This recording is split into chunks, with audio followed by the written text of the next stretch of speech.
Hello, lovely humans. I'm Lee, and you are listening to Sex Stories, a podcast where we dare to be inspired by the personal stories of our fellow lovers so we can create the sex lives of our dreams. This episode made my heart so squishy. Leo is an incredibly thoughtful, love-filled human, and every time I heard him describe someone or something as beautiful, inside my brain was just like, ugh, you're so beautiful. If I ever don't put out an episode one week, it's probably because I exploded with love. But there is a trigger warning. There's a tragic accident that caused a big shift in his life, and it is part of his story and his sexuality. And we don't include details, but I do just want to forewarn you that it deals with the death of children. And we talk about guilt and sadness and how that impacted him. And we also talk about his beautiful explorations with a sex-positive group that he joined and his transition into kink and ropes and swinging and gangbangs and all the beauty along the way. But before we dive in, thanks to BetterHelp for supporting Sex Stories. For 10% off your first month, go to betterhelp.com/sexstories. Start living a better life today. And as always, please keep any thoughts or fantasies that you might have about me or any of our guests to yourself and enjoy. Our guest today is a 45-year-old hetero-flexible sex-positive cis man. He is into rope, specifically kinbaku, which is Japanese bondage, BDSM, and tantric sex. He is a boarding school teacher living in Denmark. Welcome, Leo. Thank you very much. Can you please start off by telling our listeners, on a sexual shame-o-meter, if you had to rate yourself today, with 10 being super full of shame and 1 being shameless, where do you fall right now? 0. Amazing. Yeah, well, as long as it's just concerning me and no people standing around me being evoking into shame or guilt or anything, if I express myself, then I'm just... If in those circumstances, like if people close to me and I know that they won't accept the expressions or the way of acting, then of course I'll hold my horses, yeah. But except from that, I'm in the zone, yeah. Awesome. And then can you just give us like a little overview of what your sex life is like right now? As in right now, it's wonderful. It's beautiful, and I'm connecting with a beautiful, open woman right now, yeah. Beautiful. And have out in the future, in the coming couple of weeks, lined up setups and beautiful time. Awesome. And can you also tell us, in general, what does the word sexy mean to you? In general, the word sexy, it's a beautiful question, actually, because earlier it was something that could make my cock grow hard, but now it's, well, of course, that as well is nice. Yes. but now it's more about, I can sense the core at the people or the person standing in front of me and trying to be sexy. If it comes from the inner, then it's just, blows my mind. Oh, beautiful. Yeah. And then can you also tell us what happens to your sexual shame-o-meter when it is time to talk with your partners about safer sex? And what would the ideal version of that conversation look like for you? I try to pick my partners so that I feel somewhat connected with them. And I have all types of flavors in my partners, but I try to, well, it sounds so as if I can pick anything, but I like to pick the partners that I find open and are willing to show themselves. And those partners, I just blur it out from the beginning. I said, well, I love using condoms, and that's my actually demand. When we have intercourse, I want to use condoms. So without any hesitation, just blur it out. Amazing. Okay, now take us back to your early years. When do you first remember hearing about sex, and what do you remember feeling about it? Well, I was brought up on a farm, on a dairy farm, and my dad is always big into breathing. So the concept of breathing has always been present in mind from the moment I could actually speak and talk, because that was my dad's biggest passion. He was breathing his dairies.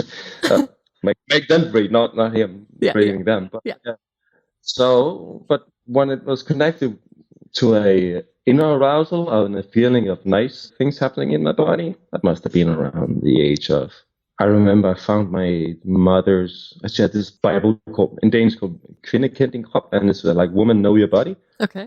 And I remember reading that when I was preschool, so like 6-7 years or something like that. Yeah. And did you ever get a sex talk from your parents? No, my first really sex, like my dad talked about sexual, and my mother shamed him because, well, she wasn't really comfortable talking about sex. but she was a really, really sexual person. Oh. Yeah, but not capable of accepting that sexuality in her. But anyway, I remember the first really sex talk I had with my mother was when I had my girlfriend with me. I was at the age of 15. Okay. Home at our farm, and she was staying with me for the weekend. And it was I think we were fucking during the night or making love or whatever you call it. And I went down in the kitchen because I needed a glass of water. And my mother just stepped out of they had their sleeping room downstairs, and she just stepped out and said, "Leo, you be careful now, and you treat her well, and you treat her properly." And I still laugh at today, because what does it mean to handle her properly and be a decent person? Yeah. What does that mean? Wow. And that was the first really talk I heard my mother have with me about being sexual active with other people. Okay. Yeah. How did you know that she was a sexual person if she's uncomfortable talking about it? Well, I could see when Dad came in from he was working on the farm, and when he came in and my mother was standing and preparing food, he was just coming at her and hugging her and holding her breast and maybe holding her clothes and just kissing her, like really lustful. I could recognize that. And my mother would say, "Oh, no, don't do that." But at the same time, I could see how she like sort of leaned into that energy. And I was like, Mother says one thing, but I can see her body acting differently. Wow. And that's what I learned that's when I saw at firsthand how one thing is what's been said by word, and another one is the body language. That's beautiful. That is a thing that I still struggle to unpack, and I second guess the words and the bodies and the everything, and the, respecting someone's agency, respecting what they say, but then it's often so diametrically opposed to their actual animal body. Yes. Wow. Okay, so did you get a sex talk at school? Yeah, well, sexual diseases, roll on to the carrot. What else? Oh, yeah, the female cyclists and stuff, like that. But nothing about what goes inside, only feeling. Yeah. Nothing about that. What about with your friends growing up? Like, did kids talk about sex, or did you have any siblings that would tell you things? Short answer, no. I have siblings, yes. I have a sister who's 6 years older and a brother who's 4 years older. Well, my sister probably had petting and maybe sexual intercourse before me, but I know I was earlier than my brother. Yeah. He had girlfriends sleeping at his home, but not in his room. Okay. And we talked about that later on, that I was the first one being sexually active. Okay. And then lastly, you maybe already answered this, but did you ever explicitly learn about the idea of consent as you were growing up? Well, yeah, there was a thing with the mother. Teach her properly. Right. Well, yeah, but beyond that. Right. Be a good person. Okay, well, what does that mean? What does that mean? Beautiful. Okay, so how did you start exploring yourself sexually? I could start talking about this, but maybe I should give a short insight into my first sexual experience and the first feeling in my body when I actually stepped into the penetration world. And that happened when I was at the age of 15. Okay. And before that, I've had a wonderful connection with sexuality. I've masturbated a lot, like a whole lot. Seen a few porn movies maybe, but I read a few novels, and I knew this was something powerful and energetic that my body was made for. And then when I first entered sexuality in the penetration way, I was confronted with huge amounts of very low self-esteem.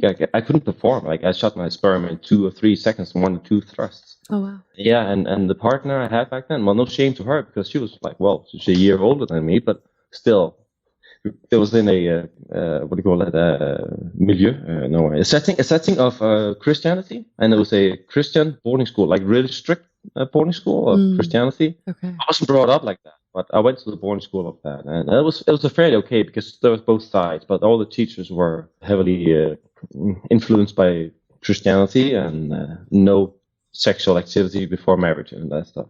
But we had it anyway. Yeah. Lots of students had that, but her reaction, I still remember the first time I was trying, and up until that day that we had penetration, we had played a lot, like touched each other, like, and the feeling of just touching and feeling being touched, it was just, whoa, it was ecstatic. But when we first entered penetration, well, her reaction was she rolled over. She didn't know how to deal with my frustration, so she just tried to sleep. Oh. And that kept on going for 2 or 3 months, and then we sort of ended the relationship, playfulness, in that setting of a boarding school being really unsexual. Yeah. It had to be something that we did in the weekends, and in the weekends we had no help or no guidance of how to act as a sexual being. Yeah. So I decided to step out of that scene. I decided because it was just a huge mental failure from my side, the feeling of failure and the feeling of not being able to perform. And so I actually kind of stayed away from sexual activities with the female for 7 years or so. Oh, wow. So until your early 20s? Yeah. Whoa. Okay, so were you pleasuring yourself during that time? Oh, yeah. Okay. Immensely, yeah. Tons of. What were your favorite ways, or what are your favorite ways? Tell us a little bit about the specifics of your penis and what it likes, and testicles too, and all the parts of you that like pleasure, if you will. Yeah. I learned early, like at the age of 10 or so, that if I beat it, what do you call that? Yeah. Masturbate it? Yeah, Yeah. masturbate. If I masturbate my cock, it will shoot sperm. So it became kind of a contest from my side to make it sperm as fast as possible. And maybe that's part of the deal why I had such a hard time sensing myself and feeling myself when acting with a female, because I was just programmed to shoot my sperm. Yeah. Then over the years, well, I engaged myself into a professional sport instead of, and I became a professional rower at a fairly high level. So I used my energy there instead of with the girls. And so masturbation just became sort of a release for me once in a while. And where would you mostly do it? In my home, in my bed. Okay. And did you use porn, or was it mostly imagination, or how did you have favorite things to do? Porn magazines, yeah. Yeah. And then will you tell us a little bit about your grip? Are you overhand, underhand? Do you like to incorporate your balls or anything like that? Just a simple underhand will do it, and that's more than enough. It'll just make me ejaculate in a few seconds. Okay. Yeah. Okay. Those were back in the days before, at the age of 38, I did something dramatically. Yeah. Okay. Okay. So what was the next step? How did you get back into partnered things? What was your thought process or experience there? At the age of 24, yeah, just coming back from another world championship of my rowing, I just longed for female. And I'm not lying, but I had a few sexual interactions with other female rowers from other countries when being at the world championship parties. Afterwards, it's just a big monkey party thing. And at those occasions, I had 1 or 2, 3 interactions with Russians or other nationality that I knew that I wouldn't meet again, and I just shot my sperm in 2 seconds, and I thought, oh, thank you and bye. Okay. But at the age of 24, I came home from a world championship, and I just longed for the intimacy. Yeah.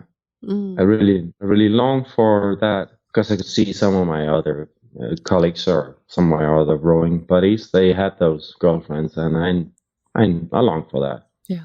And somehow, luckily, within 2 months, I met this beautiful, wonderful girl, and boy meets girl and girl meets boy, and we had a wonderful time, so we had 18 years together. Oh, beautiful marriage, wonderful 3 kids, building houses, nesting, trying to put in all life's longing and to realize that, and no shaming towards her at all, but she didn't have the same sexual interest towards exploring, and I always had this knowledge of that I had something waiting for me. But she felt okay, because she felt loved every time I shot my sperm, and I became really good at doing nothing without my cock, like my fingers and my mouth, and pleasuring her, and it was a beautiful voyage with her, and she was a really sexual person as well, beautiful person, yeah.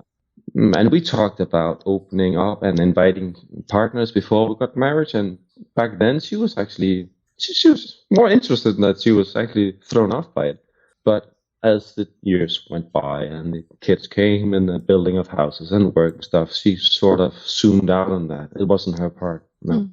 Will you pause here to tell us some of the details of what you learned, what you love to explore, specifically when it comes to pleasuring your partner with fingers, with hands, with mouths, with whatever tools you use? Yeah, actually, I'm just a big pleaser. Inside, I'm just a little boy who needs to be told that he's a good boy. Yeah. Told that what he does is good and what he does is something that makes the other person happy and feel pleasure. So I quite easily and quite fast learned how to do like the pleasurable stuff. My fingers entering the clitoris or entering the vagina and just going up to the back and forth in the uterus area and all that. The beautiful inside female body. It just became a huge study field for me because my cock couldn't do the job, so I had to do something else. And I studied and I read stuff and I read books and I listened to other people in podcasts and stuff. And it was a beautiful time, yeah. That's awesome. Yeah. And then do you like to use your mouth as well? Do you have any moves that you want to share with us? I especially like people with big labias, yes, because they could like suck them in the mouth and just, I love that. And just being close to it and going around the clitoris, circling around them and up and down the thighs and just making the whole body ecstatic is something that, because then I can sense the whole thing in my own cells. Like I feel like one big erotic cock myself when I'm in the zone, and I love that. Yeah. And does it feel to you like a connection? Because sometimes when I'm like doing that, it's like I can't tell where I end and the person begins, and it's like, bzzz, I don't know. Do you have that feeling ever? Sometimes, yeah, but I think mostly I'm so much focused on what's going on in the other person. Ah, yes. Yeah. I'm so much focused on, does she actually like what's going on? And when I do this, is it something that she reacts positively to? Yeah. But then again, I've got a fairly good inside navigational system of looking at how the body reacts. So even though some eyes are telling differently, I can smell, I can feel, I can sense the body moving and feel the sensation in the body. So I'm kind of connecting with the pussy actually, and connecting with the body around it and with the breast. And then when it's totally mind blowing, it's with the mind and with the voices assuring me that I'm doing right. Yeah. Beautiful. That skill that you have of paying close attention to your partner, I heard you say, yes, you like the verbal confirmation, but also it sounds like you have a really good skill of just noticing what's happening in them. Is that something that you have had from a young age, or do you feel like you've cultivated it as you've grown older? And basically, I want to know if there's hope for me. Oh, yeah. No, I've cultivated them. Yeah, I cultivated them because, I kept myself out of sexuality for 7 years. Yeah. Because of the inner shame, because of the no self-esteem, no self-worth. Yeah. Because I didn't think I could. I didn't feel that I could bring anything positive. So yeah, it's hard work. A lot of pussy licking, a lot of sensing and connecting to, and some physical details, of course, inside. But it's something that I've cultivated, yeah. Beautiful. With my beautiful wife, yeah. That's amazing. Okay, so after that relationship, it sounds like it ended? You said 18 years? Okay, so what happened next for you? In 2011, I was involved in a big national known accident with 13 students and one teacher going out in a boat on a lake close to where we're living with some of the students, and they tilted, and 7 of them died. 6 of the students were rewoken, and they were kept into coma for. I remember it as being several months. It might only have been a couple of weeks or so. But my colleague never was found. Who was the one who was with them out on the trip? Yeah, and that sort of made exactly. Whoa, and that made my way of looking at life quite different. And I stood still for a while because I was carrying around on a huge amount of guilt, because I was the one who was actually introducing this teacher of mine for the idea of trying to use these dragon boats we could participate in a competition down in the northern part of Germany. It's really close to Denmark. And I said, I would like to do that. He came in December and presented me for this idea, and I said, that sounds great. Let's do some seed raising. As soon as the spring comes, we'll start doing this. Then we'll do some progress of trying to skill ourselves in that area. And he started doing so early in February without involving me in his thoughts. And I had this huge amount of feeling of guilt after a couple of years, and still carries around somewhat kind of guilt in that direction. And that made and here's the point. All that thing that happened was really affecting me as a male and as the man in the marriage.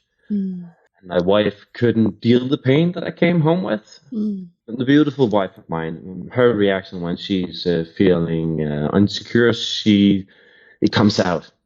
And it comes out as anger and rage. So she didn't yell at me, but she wasn't meeting me in my sorrows, because she couldn't. No shaming her away, but she didn't have the ability. So she was either silent, or she was sort of telling me just to stop thinking of that, because that didn't bring anything good. And those types of reactions just made me close myself. Yeah. So I was carrying around on this big guilt thing, and not really feeling high sexual really many times, but we still had sexual activities, and I was still a sexual being, and we had sexual intercourse for at least once every month or so, sometimes every fortnight or so. But our marriage in the sensual way was sort of toned down. Yeah.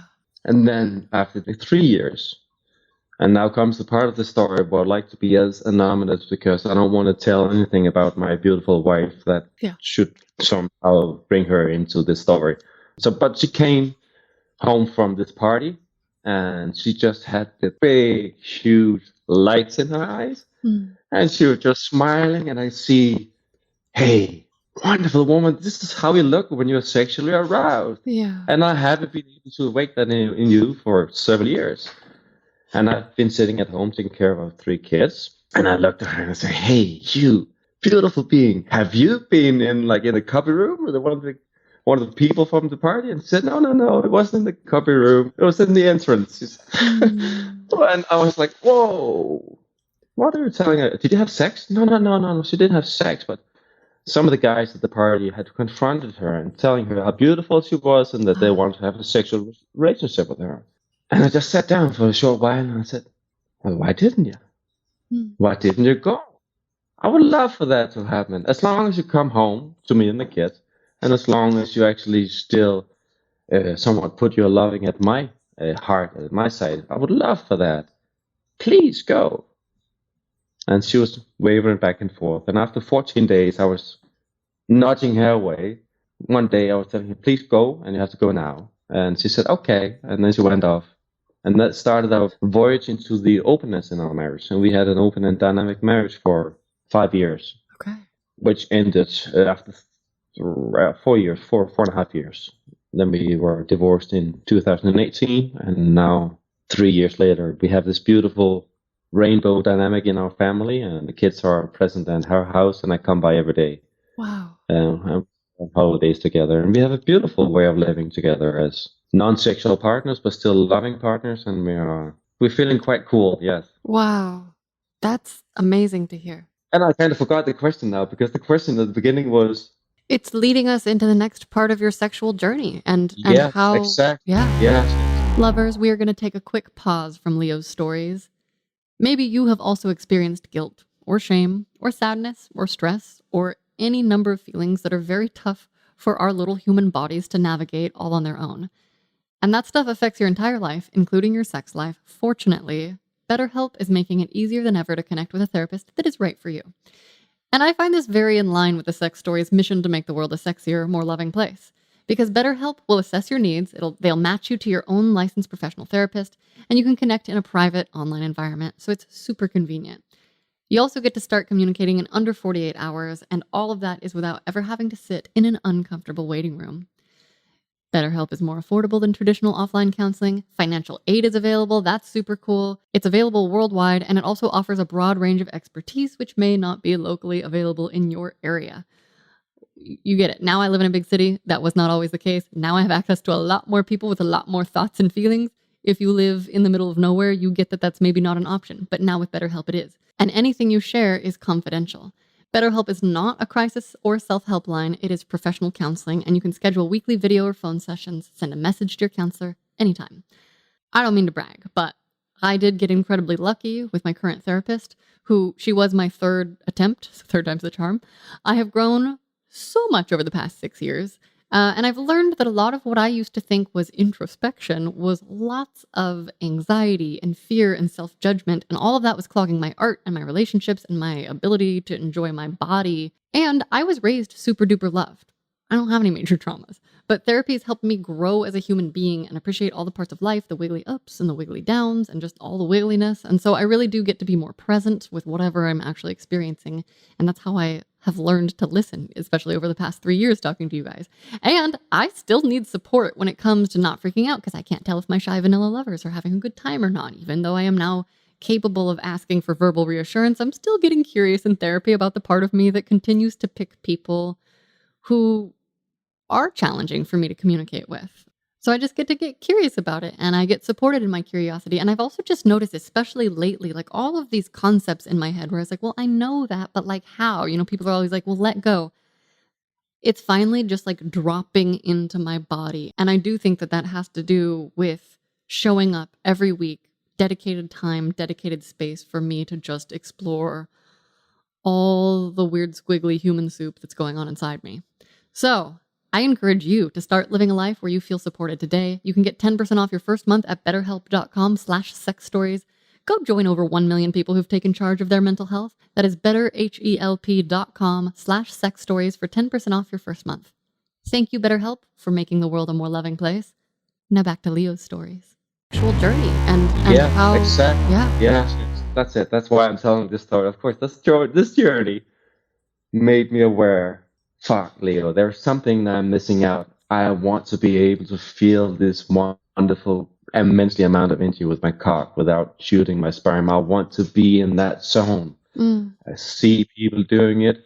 Why shouldn't I learn it? Why shouldn't I be able to learn it? And I tried to read books and I blah, blah, blah and stuff. And I fucked my brains out for a couple of years. I mean, I was everything with a pulse and something without a pulse was just being fucked. And but it just became more and more lonely, and I couldn't actually control anything. After 2 or 3 times using my sperm, I became good at like having sexual intercourse, but I wasn't entering the beautiful zone of sensual and heartfelt loving. No, that happened one day when a beautiful woman, a tantric woman, she and I had met up, and she invited me to a apartment, and she looked at me, and I thought, yay! I was so excited because I knew of her. She was a well-known person here in Denmark in some societies, and especially the tantric areas. And I was so excited because I've read about her and I've heard talk of her. And then suddenly I was there. She picked me. I was like, what? And then just before we entered the room that we were about to make love to or in, she said to me, but remember, Leo, you cannot come. If you come, it's over. We can never be together. What? I was scared. Whoa. Shit. Wait, did she know anything of your personal history at all? Yes. Okay. I've told her. Okay, so it had context. Yes. I told her that I wasn't able to control my ejaculation. And I said, well, I've got several condoms, and I can, like, if I come, like, let me just come once, and maybe I could be more comfortable. No, Leo, you're not allowed to come. You can never, ever come. If you come, it's over. We can never be sexual together. Fuck, talking about gunshot barrel way of leading into having intercourse. I was scared shitless. Yeah. Yeah, I would be too. Like, just, whoa. 3 hours later, we had to stop because she had to go home to her husband. And I was just breathtaking. We had 3 hours of heartfelt, well, that's the way I felt. Like maybe she had a hard time. She was with her voices vocally and with her breath work and tapping me on the forehead and on the shoulders, all over my body. She was having a hard time, I figured out. Maybe it wasn't as pleasurable for her, but for me, it was just like most fucking intense and blissful and beautiful. And that started my voice towards getting a better way of controlling my own energy. Yeah. Wow. I'm still a horny guy. I can, like, if I don't really control myself and I've got some tricks and tips to like the breathing word, and I do some Uddiyana Bana. It's called like taking a pelvic up and like kind of extracting the blood from the cock area, and I do stuff like that before entering a female at the first time I'm with her, and it makes 8 out of 10 times that helps. And 2 other coincidences, I just shoot my sperm and I yell and I just have a party and say, "Oh yeah!" Wow. That incident, and that was actually, I was 44, 41 now, but that's 4 years ago. Okay. That incident started my voyage. Wow. Wow. So, did you see her again? Did you learn more Tantra stuff on your own? And, well, okay, I have too many questions in a row. Start there. First off, yes, I saw her again. I saw her a couple of times, maybe 3 times, 4 times. And while starting that voyage, I came home to my beautiful wife and I said, "Hey, I've learned this stuff. It's so beautiful. Let us try this." And I was like, "Yay!" But my wife felt that I was not having sex with her. Oh. And she felt that what we had built up, the way of us connecting, was not something that I cherished still. She said, "But Leo, you're not having sex with me now. You're not giving me your sperm. You don't want to keep your sperm. What's wrong with the old way of having love?" And I said, "Well, there's nothing wrong. I love that. Yeah. But we've been doing that for many years, and I'm so tired of shooting my sperm." And she accepted trying it a couple of times, but I could see how it made her feel sad. Oh. So I gave her what she wanted. Gave her the old Leo, yeah. But I knew from that moment that this was the beginning to the end of our marriage. Wow. Yeah. Yeah, I still shivers sitting here and talking. I could see her in front of me telling me, "But Leo, you're not making love to me now. It's all those other women." Does that feel true to you, though? No. Okay. I was doing everything to trying to feel and sense her, and in the same time integrate the new sensation I've been giving in my body, like feeling myself, breathing, trying to do sounding, and I felt like, I might have sounded like a truck going up a hill, telling things that I thought of back then, and that I now know that in retro perspective, that was not the right tools to be used, but I learned that later on. I think for me that when I hear you speak, it encapsulates one of the most poignant, difficult things for me about being human is that when my experience just doesn't line up with the experience of the person I care about so deeply. And I think that's perhaps one of my largest struggles in relationship is trying to, because reminding myself that it's okay that we're not all the same is something that I find so difficult, especially when there's so much desire and love and desire for connection, and it just doesn't line up sometimes. Wow. So how did this lead you to more explorations? How did you begin to explore yourself from there? Well, first off, that's beautiful tantric woman that I was given this insight into my own body and the knowledge of entering another way of making love. Her and I ended our adventure after a couple of months or so. Okay. But from then on, I knew that going to swinger clubs and sex parties, I had to feel the connection. Yeah. Well, I had to, because of course I was still a male. It's just, if I couldn't find a connection, I started fucking everything again. But I was so much searching for that heartfelt, tantric, sensual connection. Yes. I was lucky, or I don't know, the universe smiled at me once again, and I was guided into the direction of this society of people from I don't know where it's known in the US, but in Europe, and especially in the northern part of Europe, have something called TNT, the New Tantra. Okay. And it's sort of like sex cult. You can take like courses in that, and you learn your body, and you learn how to act properly when you're in conversation, and like all about taking your own sexuality seriously and how to put that into words with a plus mixed up with tantric tools of doing sexuality. I've never attended one of those TNT courses myself, but I got in touch with people from that society, and some of them were not. But I was invited into a society of sex positive people that actually it's just been such a normal part for me for the last 3-4 years now that I've been part of this society. But now telling about it, I can actually hear that this seems quite... Well, anyway, I was invited into the society of 50 people. We're more or less 50 people. And before the corona pandemic, at least once or twice every second month, we meet up. Like there is an invite sent out, and there's like a 31st person signing up for the events are invited, and then we have this. It's called the Sunday Club because it's actually happening on a Sunday. Oh. In that setting, with those people, I try to explore myself.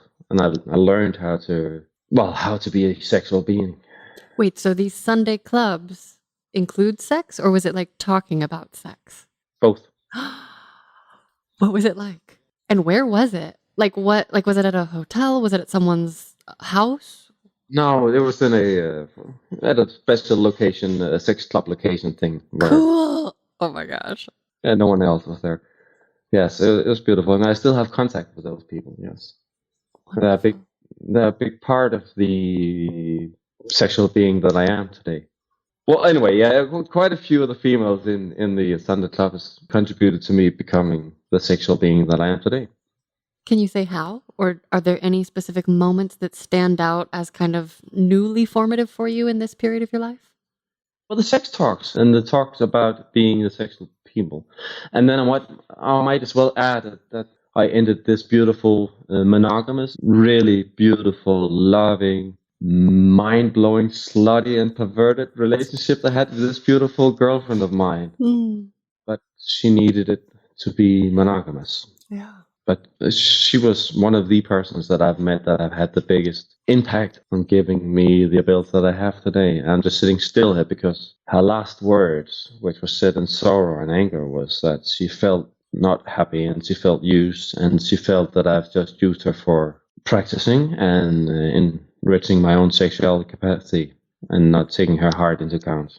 And no shaming, no blame her way. She did so because that's what she felt. And I actually love it dearly still, now talking of her. Yeah. But she couldn't let me make love to other people, no. It was too much of a heart pain for her. Yeah. I would like to hear some of your favorite things about sex now. And maybe it's nice to start with rope. How did you get into rope? Well, rope as a concept of using it as a kinbaku and the Japanese bondage. Oh, that goes actually that was way back before my entering into the tantric vow.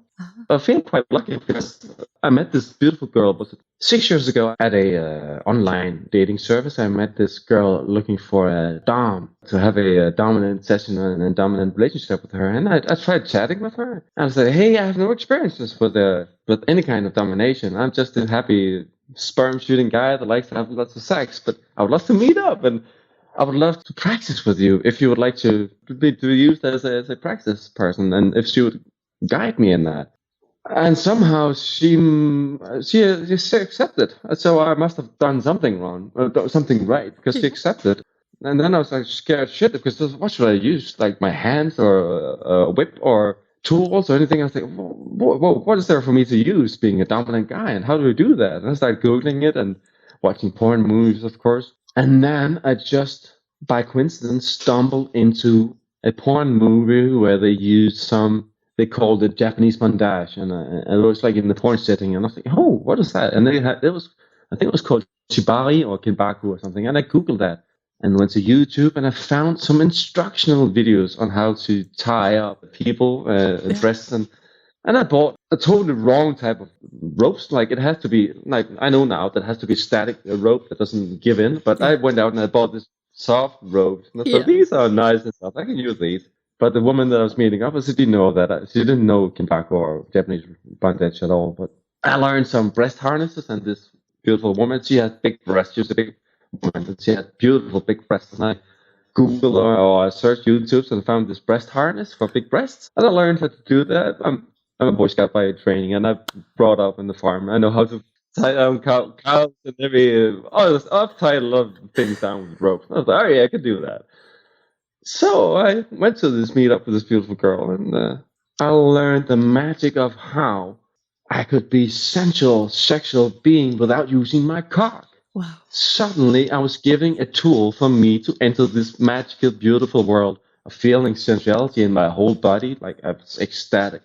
The whole body was shaking, just telling about it. I don't know whether you can see it. My hands are shaking because I can still feel that. Yeah. That energy that I just suddenly felt. Wow, I was breathtaking. Yeah, and I played with that and with her for some time, and then I sort of like zoomed out on that. And then comes the time with this beautiful tantric woman several years later, but still nothing entrance into this. And then in 2019, I entered this Burning Man camp in Denmark, Borderland, with 1,500 beautiful, crazy people. And the camp I was in was part of that Sunday club people that I knew, that I have been knowing of some years back then in 19. And some of the people in that settings are rigorous. They know how, and they teach in the Japanese bondage in Copenhagen. And then I went to this Burning Man, and I was building stuff. I'm really good with building, like using tools and building wood stuff. And I built the stage, and I built tons of things there together with the other people. But the whole idea and the whole thing with this camp that I was in was doing Japanese bondage. And I didn't know how to, but I was able to participate in some workshops, and I was taught a few tricks, beautiful tricks. And I bought right after leaving the Borderland Burning Man, I went out and bought 3 sets of Kinbaku ropes, real ropes. Ooh. And that's when I started playing with floor work. Okay. Yeah. Flow work? Floor work? Like you can do the suspension thing. I'm not, like on the floor. Okay. Yeah, tying people up. So yeah, but I don't feel comfortable with suspending people, because then you can actually pull tricks under the nerves and have a hanging arms. Yep. And I don't want to do that. Yeah, that's a big responsibility. You have to work Yeah. Wow. So you're a rope top. Yeah. I tried being a model at some of the workshops we have a lounge here in Copenhagen called Kinbaku Lounge. I've been down there with some of my girlfriends, actually, being the model for them. It doesn't bother me being in ropes. And I have this beautiful girlfriend of mine that I meet up once in a while with. Really heartfelt connection with this girl. And she does ropes as well. And she tied me up a couple of times. But it was the same. It didn't bother me, but it didn't do anything for me. Okay. As in the sexual perspective. I could lie down, I could sleep, but it didn't do anything, create anything in me. What does it do for you as a top? It does make me fly. It does make me fly. It does make me feel as this. I'm a fairly empathic person. That's my living. I'm a teacher, and I teach by being empathic and feeling and sensing into people. And that is what ropes are for me. I can sense into their inner being and their way of containing themselves. Like if they're feeling sad, I can caress that and I can tie her softly. And if they're in a brattish kind of energy, I can pull out that brattiness and turn that into sexuality, make them drip and just be downright fucking horny. And I just love that. It's a beautiful world. And I just feel that I just entered it. Yeah. So are you discovering other parts of your Dom self? Do you have other parts of a Dom self, is what I'm trying to ask. Yeah.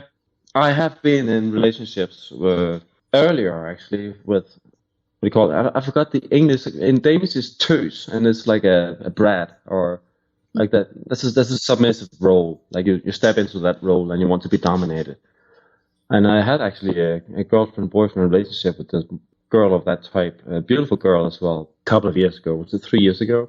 And she needed to have that dominant side person. And I loved stepping, and I started using whips and paddle ropes and stuff, but I didn't master it properly. So it's not like, I don't feel that being a part of my sexual self-extension as I feel it is with ropes.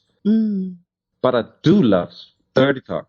Yeah. I love especially when building up a new relationship, like trying to have the normal, aware, caring, empathic conversation, and just all of a sudden, and just do like having a cock just fucking stuffed down your throat, so you gag on it and you're spitting out.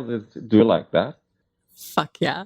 And I love that, and that's why from the beginning of this interview, I started out saying that I feel my shame-o-meter is at 0 when I'm just myself, because I do that, and I love doing that, and of course, it's a part of my power play. Yeah. Take my own masculine power as well. Yeah. So dominance is many things for me.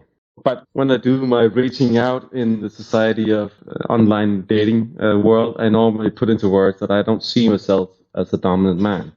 I see myself as a very masculine man who likes to lean into my own dominant energy, as well as I love being in my sensual and my fragile and my all the other feminine aspects as well. Yeah. Yes. Well, in my personal experience, it's the integration of all of those parts that for me makes a really hot Dom. Like it is truly the integration of that like Sweet, sensual, caring. Oh, yes. Wonderful, wonderful, you dirty, dirty whore who needs this cock right now. Like all of that together. And that's what I just love. So as I hear you talk, I feel so happy that you're discovering these parts of yourself. What else do you like? I'm just sitting still here because I just actually right now, this morning actually, I had a beautiful love making session with this beautiful woman that I'm relating to right now, and I had contact with something that I know that I cannot do.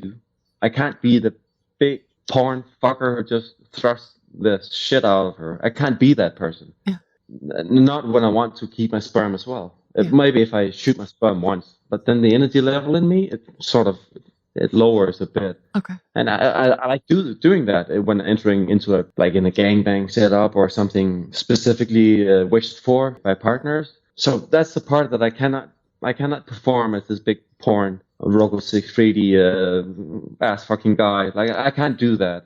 And maybe that's my fantasy of being able to do that. No, I didn't answer your question. Your question was what I love doing.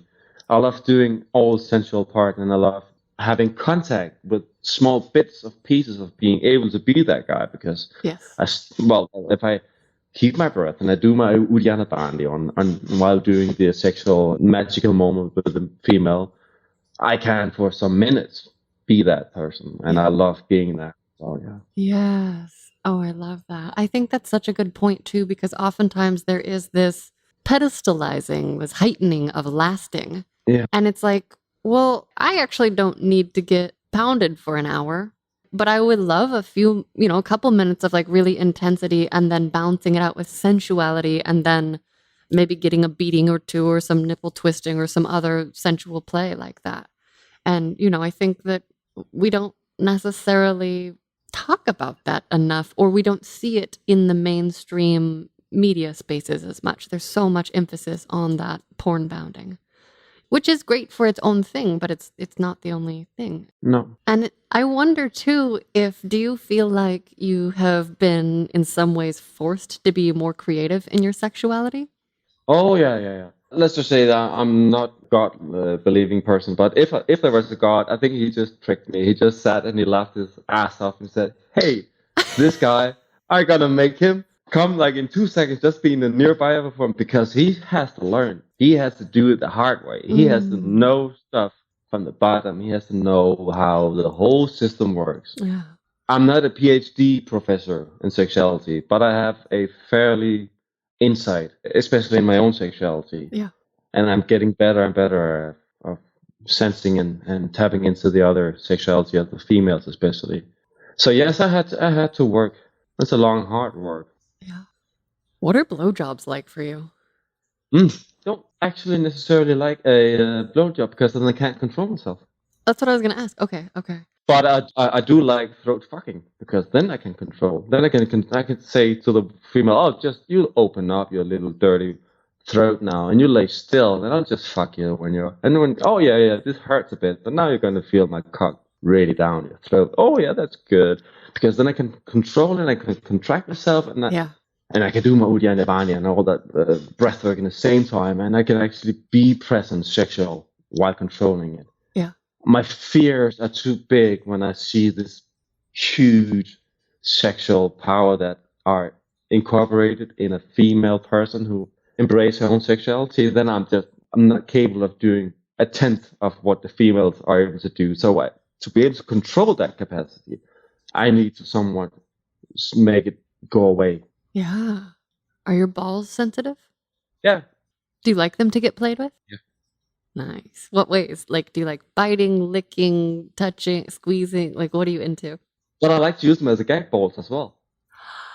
What? Oh my gosh, I've never done that. I want to do that now. Oh, that's so cool. How? Like, in what way? Like, how? I just take my balls and stuff them down the throat.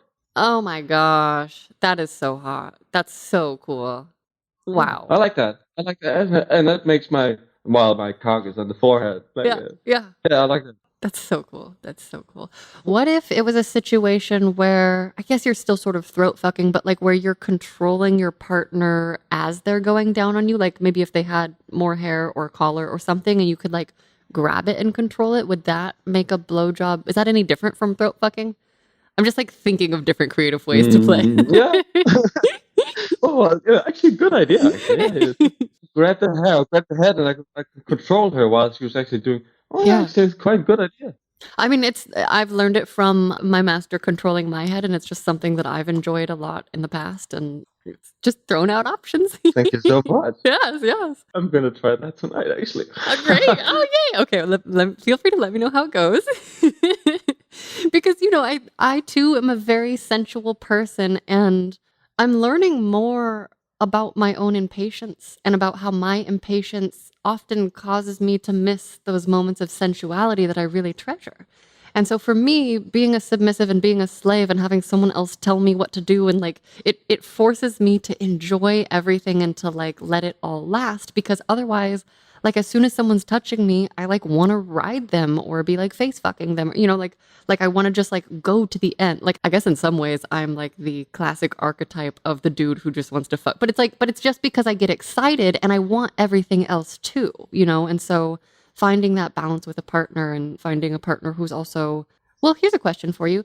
Do you think it's not only a measure of creativity, but it sounds like you're selecting partners who are open at a certain sexual, I don't want to say open like level, but like there's a sort of communication or an understanding required to have this type of sex. Does that make any sense? What's your experience like there? It makes totally sense. And the filter that I use is ones that I've tried to kind of like do the sex talk and trying to see how they react, and by texting or by pictures or whatever. And I sense a common interest of leaning into another sexual level. Then I start to, especially if it's someone who's asking specifically about domination or who's shown interest toward domination, then I sort of like try to be exploratory. And so what are your experience with, do you have any sexual crisis in your life, or did you have any, have you been raped or anything? Have you have experience with that type in your earlier life? Yeah. And it's not that if they have, so I'm picking them out of the basket, but if they are telling me they have traumas in their life and they're dealing with them and they are trying to act responsible for those feelings put in their system by someone else that they didn't want to have, then I welcome them. They don't. I mean, they can have all the traumas in their life, and they can have all the expression. They can say, "Well, I might become hysterical on the while doing stuff, and I might hitting you, and I might yell on you, and let's just welcome it. Come, let's cherish that." Yes. But if I sense, and that happens once in a while, if I sense someone saying, "Yeah, I've been raped, but I never talk about it." Okay, so do you have any experience with being rewoken into that trauma by doing and entering this type of feeling relationships? And they say, no, never. Okay, well, nice meeting you. Have a wonderful, playful time. Hope for you to find someone who will actually cherish that. And I wish you the best. Yeah. And that's something I've learned the hard way. Yes.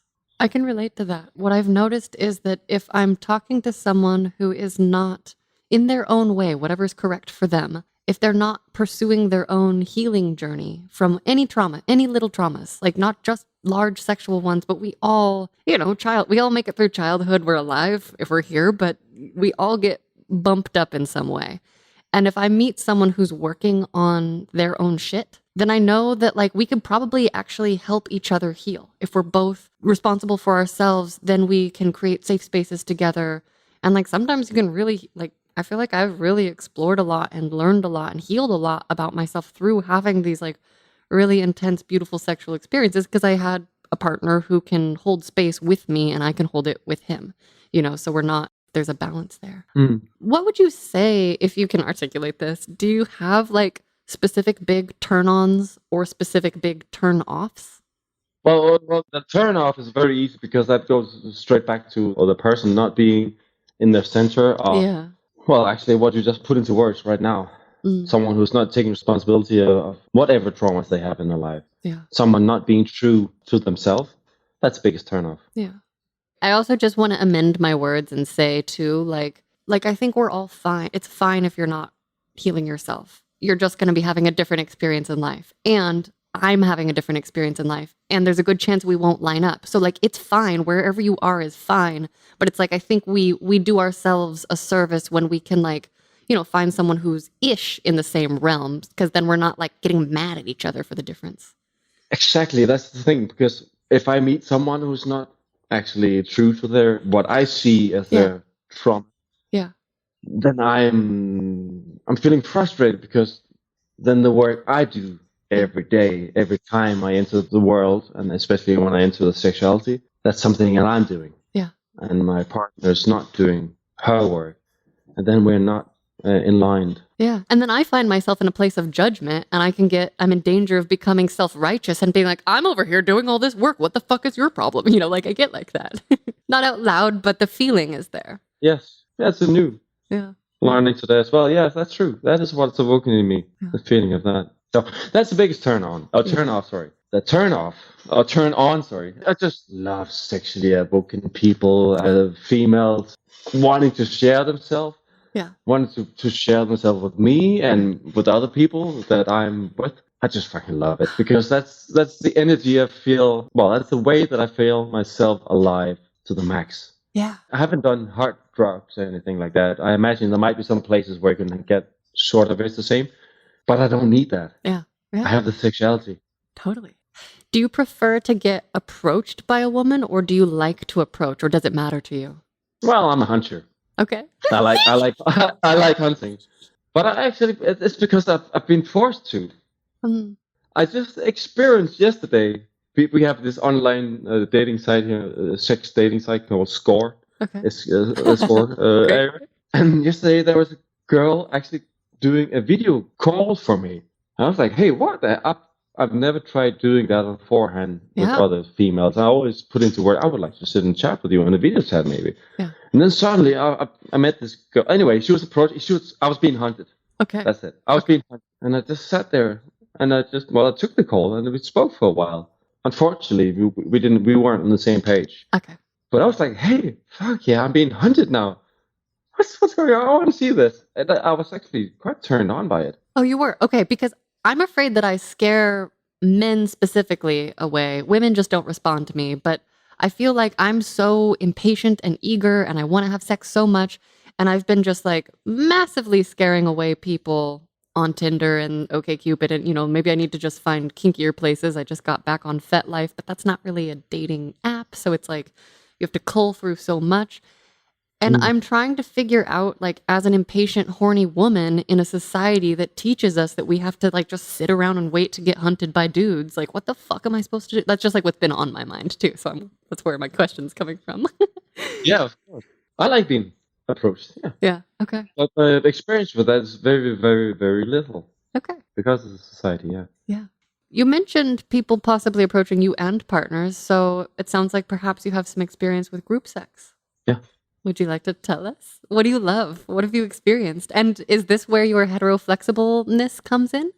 Well, actually, my first entrance just a short story. My first entrance into the sexual non-monogamous world of my marriage was with a couple with something called sex dating. But they were searching a bisexual guy, and I wrote to him and said, I'm not bisexual, but sure, I'll fuck you in the ass if you want.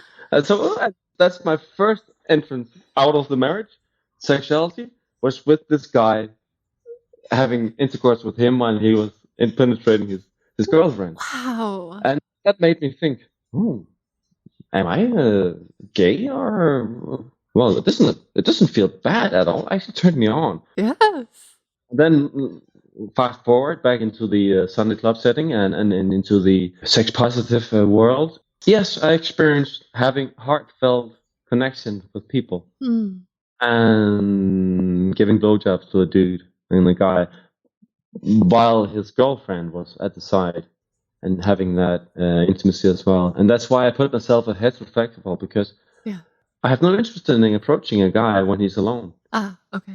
I've tried that once actually in a swinger club just to test myself to see whether or not, and I could just, it didn't, like with ropes, me being tied up, it doesn't offend me, but it doesn't do anything either. It doesn't raise any energy in me. If it doesn't raise my energy, then it's not for me to pursue. That's my logic. Yeah.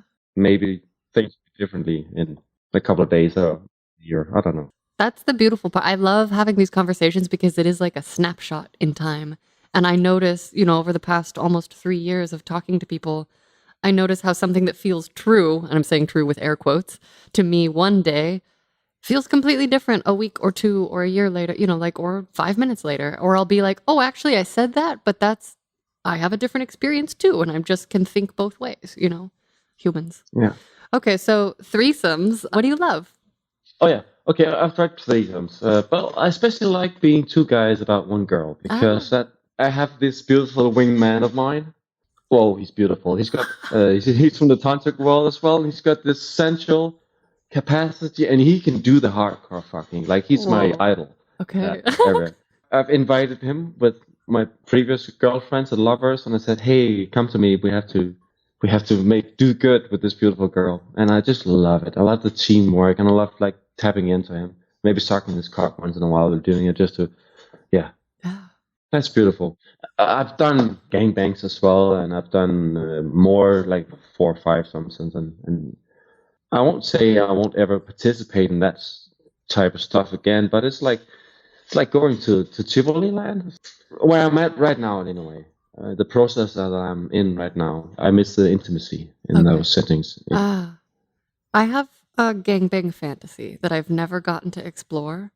But I think I actually have an intimate, as I hear you speak, and like that particular moment, I'm like, oh, my gangbang fantasy is kind of intimate because I want to get like fucked by a bunch of different people, but like with the turn taking, I want to be making out with whoever's going to fuck me next. So it's like the introduction, and I have like the fantasy of like whoever's with me here, like as I'm getting fucked there, and maybe it's also all the holes. Like I have different versions of this fantasy where like maybe there's a blowjob, maybe I'm just getting used in all the ways, but where like this person is here with my face, and then they're like, and now I'm going to go fuck you, or, whatever dirty thing they want to say to me. So you were like a participant in, was it a bunch of dudes fucking a woman, or was it mixed?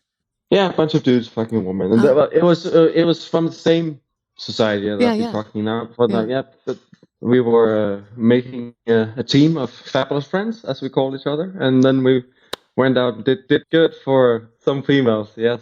That's so cute. That's so cute. And the max amount of people I've been was 14 people, I guess. 14 males about doing one girl. Whoa. Yes, and she got all of what you just put into words of your longing, yeah. Wow. She had a bondage partner. Okay. That was not a part of that group, actually, that I'm in, but he was holding her head all the time, guiding her, holding space for her. That's beautiful. Yeah. And I've tried other setups, yeah. Oh my gosh, like what? For the same crew, I've done three experiences with those. And then like coincidentally, I became a part of a gangbang crew on this online score society as well. And I did that a couple of times, but that was, and they were beautiful men as well, but I didn't know to the same degree. And I had some quite interesting experiences as well, but I was like, oh, I missed the heart connection thing. Yeah. Here's a question. When it's time for you to come, do you usually come inside, like in a condom, or are there other places you like to come if you have the option? Good thing if I have the option, because normally I don't have the option. Yeah. Oh, fuck it. Yeah. Just have to shoot sperm, just yell, and it just blows off. And once every 10th time that I'm shooting my sperm, it's controlled now. Which for me is a huge success. It's like taking back my energy, taking back my spirit of sexual power. And when that happens, what I normally like to do is ask, so where would you like my little fuck kitty? Where would you like my sperm? Oh, I don't know. Well, I know. And then I'll just, on forehand, of course, try to figure out whether she likes it in her face or in her mouth or wherever. Yeah. And then I do that. I love that. Yeah. I like it if they're like coming on me, like I kind of like love to get covered. I'm like, could you hit everything? Like make a line or something? Like just get me all the places. Like, it's a good. Although there have been times where I like to tell people about the times where it's gone up my nose or landed in my ear, and that just makes me giggle. Like it's just so silly to me, but it's like the whole thing is hot, but it's like that's just such a funny sensation. What about, are you into porn? Are you into sexting? Are you into sending or receiving nudes? Watching porn? Not very much anymore. No. Making it? Private stuff. Yeah. But only on request. Yes. But I've had a couple of meetups with with people who would like to do their recording. And it was really like few, like a couple of minutes, nothing more than just with your own cell phone. Yeah. So I won't say that I recorded porn. No, I haven't. Homemade porn, though, like personal private porn. Yeah. Dirty videos. Love that. Yes. Do I like, what was the other question? Sexting and nudes. Sexting. Yes, I like that. Both sending and receiving, yes, of course. But being in my profession as a teacher, I have this cautiousness of making sure that it's not shared to many people. That's wise. I'm really curious to hear, do you speak about sexuality with the young people that are at your boarding school? Is it a gender segregated boarding school, or what's it like there? We have both boys and girls, and yes, I love talking to them. We have here in Denmark, we have this, it's called week number 6. It's called U6 as a week 6. Okay. The 6 week sort of thing, like, and we do the sexual diseases and we do the protection, like that's going to be one day. And then we have 2 or 3 other days where we talk about, and I have this beautiful colleagues of mine with whom I'm doing the week, and normally it's 3 or 4 days, and we talk about sexuality and what to call the body parts. And I have to really be cautious. I've been doing this for the last 3 years now, and I have to be cautious not to try to stand as the same guy has been doing this interview right now with you, because if I stand as that, I'm too afraid I might hurt some people, I might scare some off, and I might make them feel bad or sad or not being a right person. Right. But I do like to tell them about my own first session. I've done that for about 3 years, and then told them about how I couldn't keep my sperm and how that made me stay away from sexuality for 7 years. Yeah. Oh, thank God. That's because there's so much confusion and quiet about things like that. Wow. And I do that, and I love that. And I love that that's one of the reasons why I love being a boarding school teacher, because I can actually try to reach out and try to guide these people towards becoming people they want to become. Yeah. So yes, we talk about it. We talk about it a lot, yeah. Wow.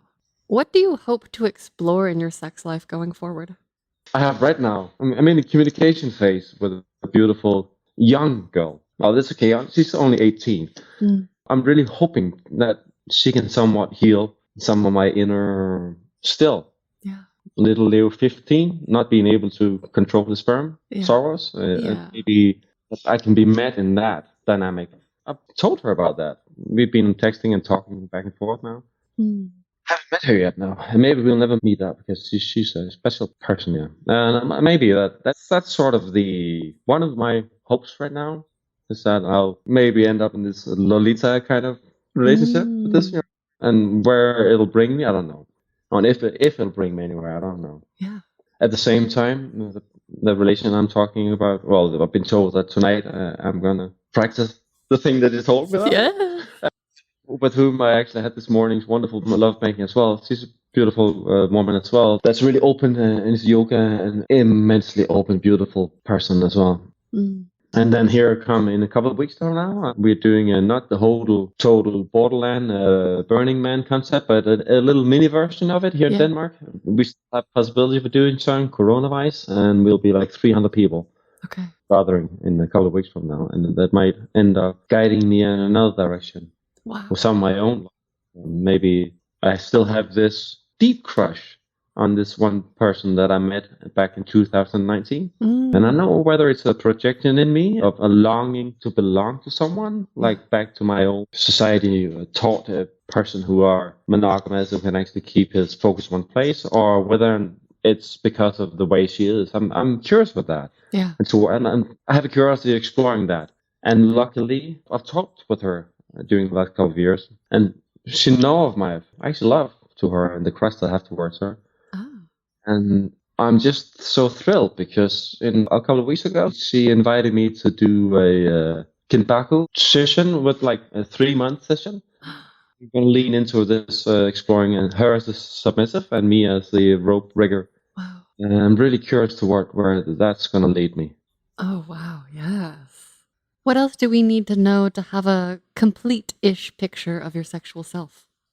I'm still not struggling, just to try to clarify that. Yeah, I'm this cool guy talking with sex with all the young people at the boarding school. Yeah, fuck everything that comes close to me, that leans into my energy, blah, blah, blah. And once in a while I feel like the king of the world. And I still not struggle, but I try to do the right thing with my own kids. Yeah. I have the 16-year-old daughter and the 14-year-old guy and this 19-year-old little girl, beautiful girl. And but they know of my adventurous way of living. Yeah, especially the two oldest ones, and the youngest one know as well. Yeah. So just to put into words, that's something that I'm really, really focusing on, that I think is really important for us as parents to try to guide. And it's a picture of my sexual self as well. I'm not ashamed of who I am, but I'm aware of my responsibility towards my kids, not to trying to affect them into something that I like. Yes. Maybe they're strictly monogamous. Maybe their happiness in life is being totally different from me. Yeah. If you could go back in time and give younger you a piece of sex advice, what age or ages would you pick, and what would you say? Keep on believing, Leo. You're right. It's going to end up good. Keep on believing. Your dreams and what you feel in your body is right. Do you have a sexual question for me?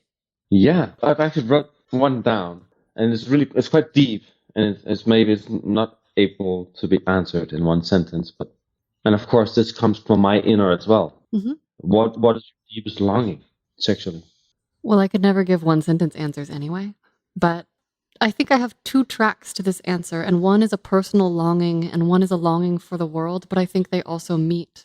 I think, like you, I can really relate to the feeling of this young person, this young little girl who always knew that there was some fire, curiosity, turn on. Like, before I had language, before I had any understanding of sexuality, I remember being very young and just like, I couldn't wait till I was 20 because I could get married and have sex. And I didn't know what any of that meant. And I don't know why the number 20 was in my head.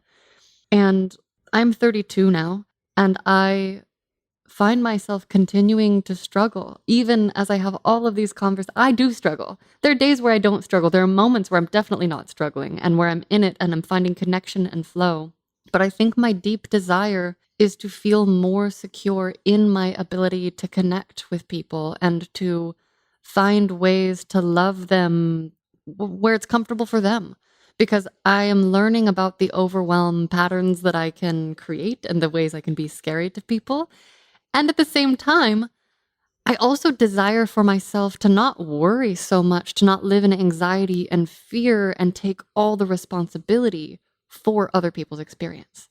And so I think I desire to, maybe relax a little bit so that I can just be my sexual self, because I want to experience more sexual people. But I'm realizing, especially over the past few weeks, I got coronavirus after being vaccinated 3 weeks ago, actually.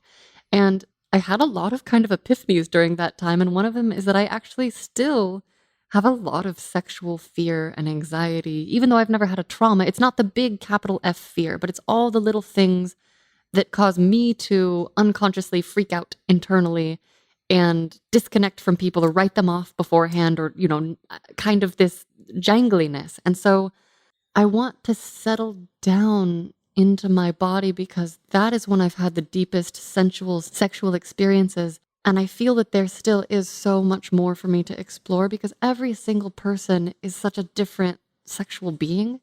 And I want to explore them as much as it feels safe and comfortable for me and for them. And so I think that then does connect to my goal, my hope, my desire for the world, which, in some ways I'm trying to create a sexual society here, in the world, so that I don't get rejected as much.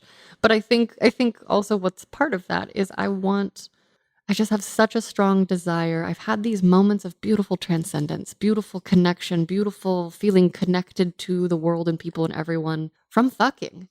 I know a lot of people don't have that. And I don't want to tell anyone what they should or shouldn't want or have. But for anyone who does want that, I want to create a society and a world and interpersonal tools where people who want it can have it. Thank you so much. I want to be part of that. Yes, you are. You already are. You are now. And, hopefully we'll see where things grow. But yes, thank you for that beautiful question. Oh, I love it. Leo, thank you so much for being on the show. Thank you for having me. Lovers, that is our show this week. If you find value in this work and want to support, share a story, be a guest, or book a creativity session with me, join the mission at sexstoriespodcast.com. You can also leave me a sex story voicemail, 323-570-2504. Subscribe to Sex Stories wherever you get your podcasts, and be a lover who makes the world a more loving place by leaving Sex Stories 5 stars and a sex-enthusiastic review wherever you can. And subscribe, go give a thumbs up on YouTube too, because YouTube is back. Go give a nice thumbs up. If you're listening to this on YouTube and you made it this far and you haven't thumbs upped, you're listening, you like it, please give a thumbs up. That helps other people like it too. Instagram, Sex Stories Pod. I am at YOLE. Sex Stories is created by me, YOLE. Editing is done by the gorgeously purple-haired Kimberly Loftus. Please continue to explore your curiosities. Let me know what you discover. Take care of yourselves, take care of each other, and remember to share sex stories.